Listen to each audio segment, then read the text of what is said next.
Hey, this is Jeff, and we are here with USP Pro. In this video, we will create a combo form. It will be a registration/contact form. So let's get started. Here in the admin area, we have USP Pro installed and activated. So we can click over to USP Forms. And to create a combo form, we click Add New, and we give it a title. And again, this is a combination registration form and contact form. So again, this title here is only for our reference. It will not be seen on the front end, so we can be descriptive. And then we click the Publish button.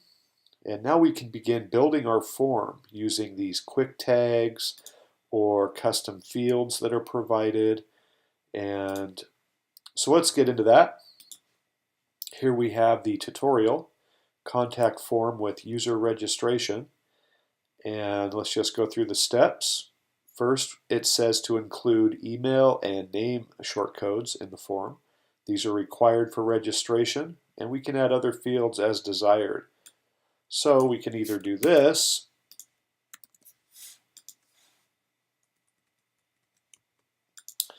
to add the two fields, or we can add them by using the quick tags. And let's go ahead and do that. First, we will add a name field, and we will call this name. And we don't need any extra CSS classes, and we don't need to limit the number of characters, and we want this required because the field is required in order for user registration to work. So we're going to register users. We're going to need to have that name field in there. So now let's also add an email field, clicking the email quick tag, and we'll just call this email. And we don't need any CSS classes or maximum number of characters. So let's also require this field because it should be required. Like the name, the email field is required for registration. So these two fields are required for user registration, the name field and the email field, and we will see how those look in a moment. So from here, let's go back to the tutorial. Now we're on step 2. We need to include the required hidden field. So we copy that and paste it into place. And this hidden field here has a value of USP is register. And this is actually what makes this form a registration form. So third step, add the following hidden field to make it a combo contact register form. So we also need to add this hidden field to make the form a contact form. And this has a value of USP is contact. So with these two hidden fields, we have a registration form and a contact form. And that is exactly what we want to do. So let's go back to the tutorial. And it says that's all there is to it. And now we can go ahead and add a few, or try a few test registrations and fine tune anything. So, all right, we're all done. This is a combination form. It's a very simple form, but let's go ahead and take a look here. We updated to save our changes. Here is our form. Here is our new shortcode. And we can use it because the form is published. So now we head over to Pages, and we pick a page, and this will work. So we paste the shortcode into place like so, and click Update. Very good. And then we can view the page on the front end. Here is our user registration/contact form. And because this is a contact form, we probably want to include the content field and perhaps some other fields. And likewise, because it is a user registration form, we may want to add other fields for user registration. And we'll go ahead and see that in a minute. For now, we just want to test the form to make sure that it works. And to do that, we are going to open a different browser. we need to open a different browser because we are logged in, and the plugin knows it. See? There's my username, and here is my email address.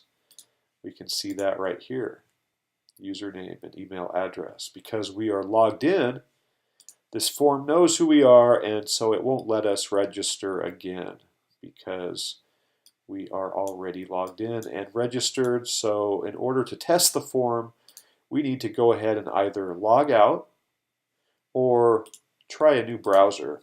So we'll go to a different browser, such as Firefox, which we have here. So we enter the page URL, and here again is our combo register/contact form. So let's go ahead and see if this works. We can type in test user and email at example.com. And let's go ahead and submit this to register and send an email. So registration is successful, email sent. Looks like everything went well. Let's go back to Chrome and let's see if that user is created here. Yes, there's our test user with the email at example.com. And I don't have email set up on this machine here, so you'll just have to take my word that email was sent. It's been well tested, so when you set this up on your own machine and submit a test post, you also will receive an email. Trust me on that. Now let's look again at our form. We want to add some more fields, maybe a content field. Let's add that. So we click USP content, and we'll just call this, actually since this is a contact form, we will call it message. And we won't worry about any of these other options. We'll leave them at the default values. So we click to enter. And now we have a name field, email, and content. Let's update the changes and check out the page. And now our contact form has a message field. So what are some other fields we could add? We could add a subject. Where is the subject field? There it is. And we'll call this subject. And we take a look at that. We have a subject field and so forth. And we could continue building up this form to include all of the fields that we wanted to include for email and user registration. So for more information on either of those types of forms, we can go to Plugin Planet and type in USP contact form. And here's Make a Contact Form tutorial. And this explains some of these other fields and provides some more links to other resources. So we could also check for USP register user. And here's a tutorial right here. And actually, here's a better tutorial, make a registration form. Yes, and this tutorial here goes through and explains more about the fields that we can add to our registration form. So we'll get more into that in a future video. For now, we have created our combo form and verified that it works. We've added a few fields, and we could continue adding fields as desired until everything was complete. So that's all there is to it. I hope you enjoyed this video. Thank you for watching, and stay tuned for more.